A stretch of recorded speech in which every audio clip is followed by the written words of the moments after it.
Starting next month, the UK government will release around 5,500 offenders early to make space in its overcrowded jails. At 7:15 p.m. in London, they are not chanting for lower taxes.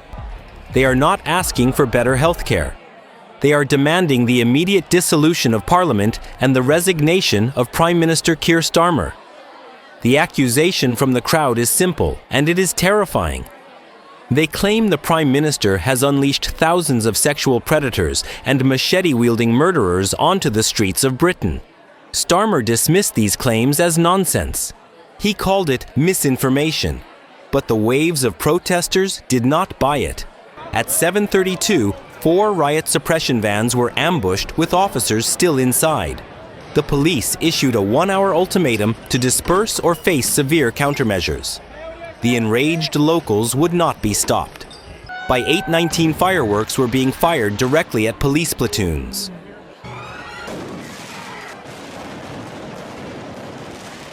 Officers deployed a shield wall, but it did not hold.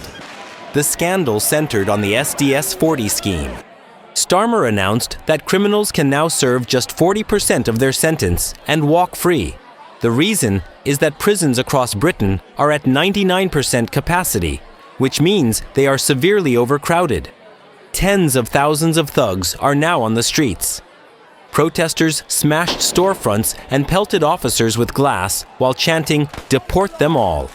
Opposition leader Nigel Farage proposed a solution, which was the mass deportation of tens of thousands of foreign inmates back to Africa. This would free up to 40% of prison capacity. Starmer dismissed the solution as intolerant and unworkable. That decision marked the beginning of the end. In 2 hours, a deployed police platoon faced a barrage of glass and rocks. The line held for less than 80 seconds. In London, furious crowds chanted about two-tier policing.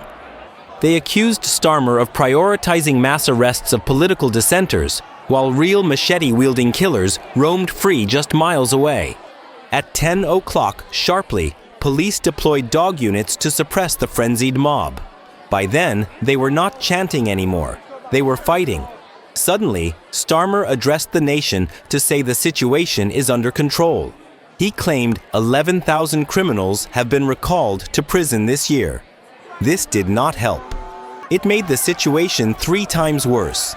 The opposition instantly accused him of presiding over a broken system.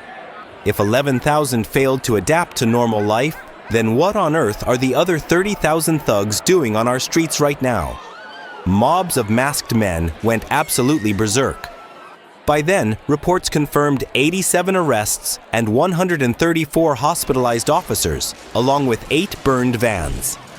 This brings us to the first crucial question for everyone reading this. The safety of your family is paramount, and the government seems to have abandoned it.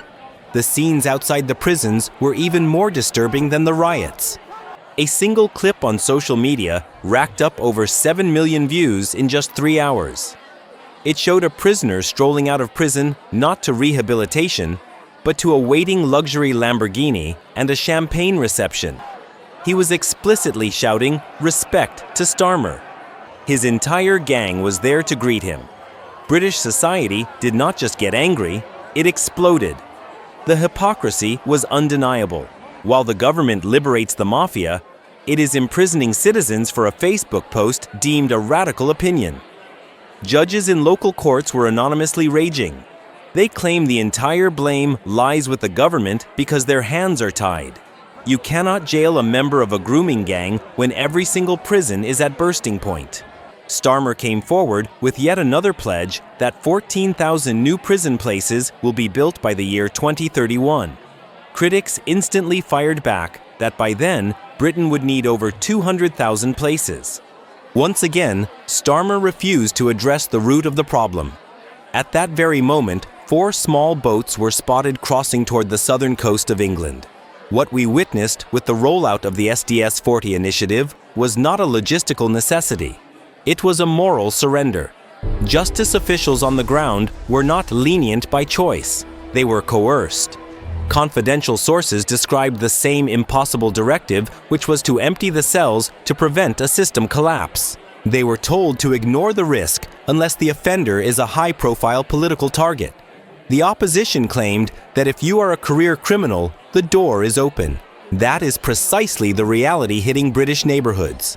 Gang members collected in luxury Bentley and Lamborghini convoys with champagne popping outside prison gates, while victims were left in the dark and communities braced for a surge in violence. The justice system is not just failing to punish crime, it is actively facilitating it. Keir Starmer staked his reputation on the gamble that releasing prisoners early was better than building more capacity or deporting foreign nationals. Only 1 week proved how wrong he was. Senior analysts inside the Ministry of Justice are no longer whispering about a crisis. They are talking about a collapse. The prison estate is not just full, it is functionally dead. Capacity hovers dangerously at 99.9%, leaving zero room for maneuver. Insiders are warning that Starmer cannot guarantee operational safety for another week. The SDS-40 scheme was supposed to be a pressure valve, but it failed completely. The beds emptied on Tuesday are filled again by Thursday. This is a system eating itself alive. And when the prisons break, the courts follow instantly. We are already seeing the paralysis in real time. Judges are privately expressing total disbelief as they are forced to hand down harsh 3-year sentences for a tweet while real criminals walk free. Drug dealers in the very same courtrooms are openly laughing at the justice system, knowing that the current crisis gives them a free pass. Britain has transformed into the most comfortable sanctuary in Europe for organized crime. It is a place where gangs now operate with impunity because they know government policies are their best defense. According to insiders, magistrates are being told to bail violent offenders because the transport vans have nowhere to go. It is a judicial freeze. Serious cases involving rape and armed robbery and manslaughter are being pushed back to the year 2027. Victims are being told to wait while their attackers walk free on bail. The rule of law has become a waiting list, and this rot spreads inevitably to the police force. Frontline officers are disillusioned and exhausted. They arrest a thug in the morning and process the paperwork only to see him back on the corner by the afternoon. The incentive to police is vanishing. Why risk your career and your safety for a system that refuses to punish? Chief constables are anonymously admitting they can no longer enforce basic order. They are prioritizing threat to life only and ignoring everything else. Theft is practically legal. Vandalism can be ignored. The police are becoming little more than uniformed observers to the decay.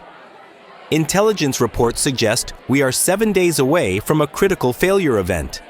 If one major riot breaks out, there is nowhere to put the people they arrest. The holding cells are full. The transport vans are fully booked. The entire chain of command is held together by duct tape and denial. We must address the economic brutality that is fueling this fire. A shocking statistic has just been exposed. The government is bleeding money.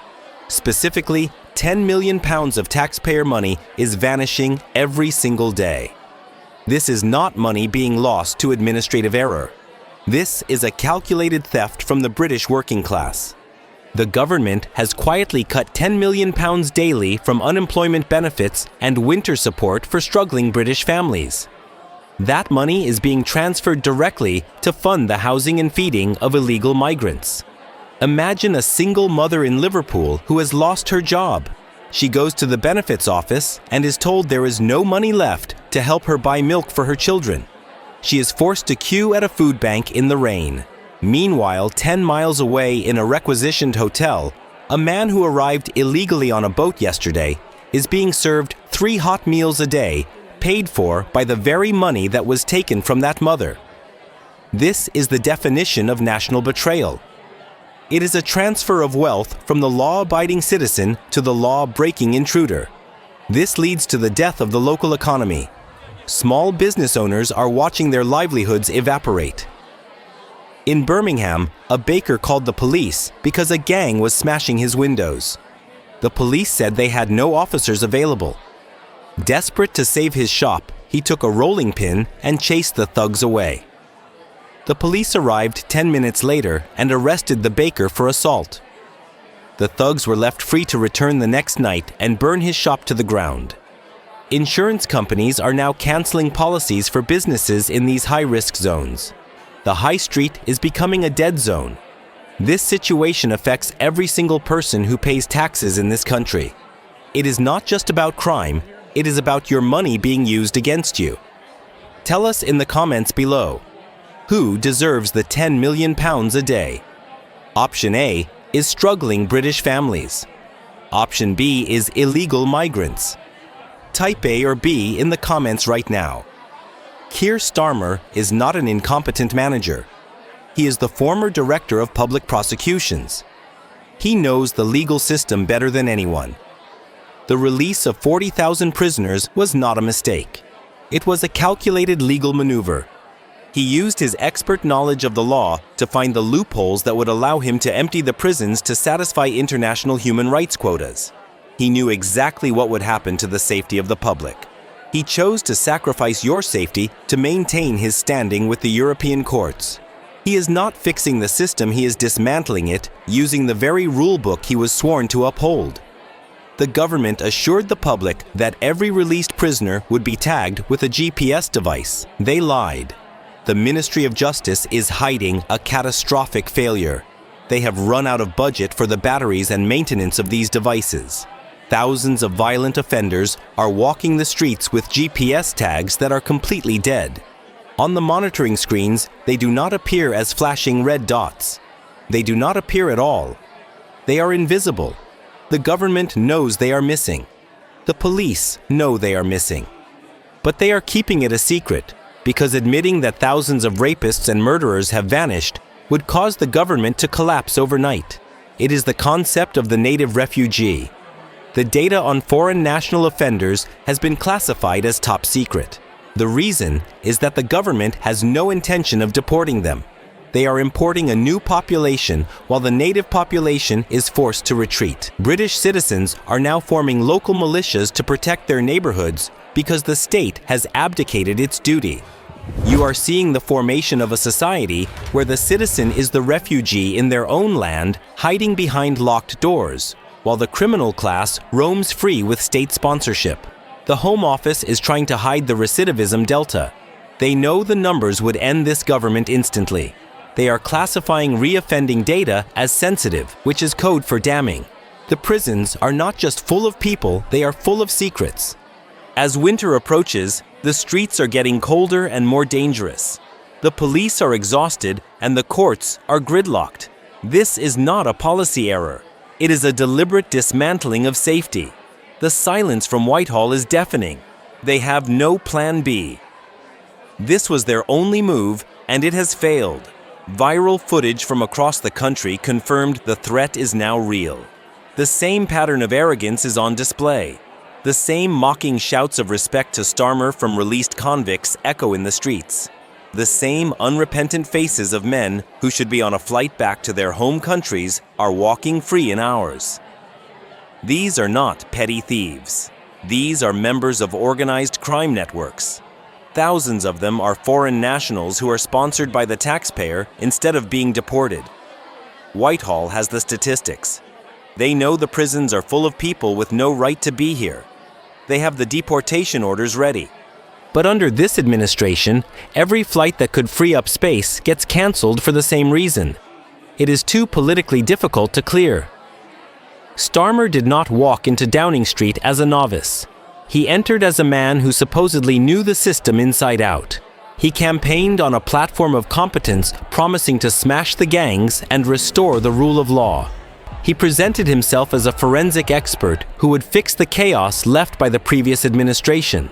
Instead, the reality has become a catastrophic betrayal of that promise. The top cop has turned into the greatest asset of the criminal. He has not smashed the gangs. He has surrendered to them. The figures speak for themselves. He promised to secure the borders, yet nearly 1,000 illegal arrivals are now recorded every single day. This is not a deterrent, it is an open invitation. He pledged to fast-track deportations. Instead, forced returns have fallen to historic lows while the asylum backlog continues to grow. He claimed he would cut the cost of asylum hotels. Yet taxpayers are now losing millions every 24 hours to house men who entered the country illegally. He promised to be tough on crime, then authorized SDS-40.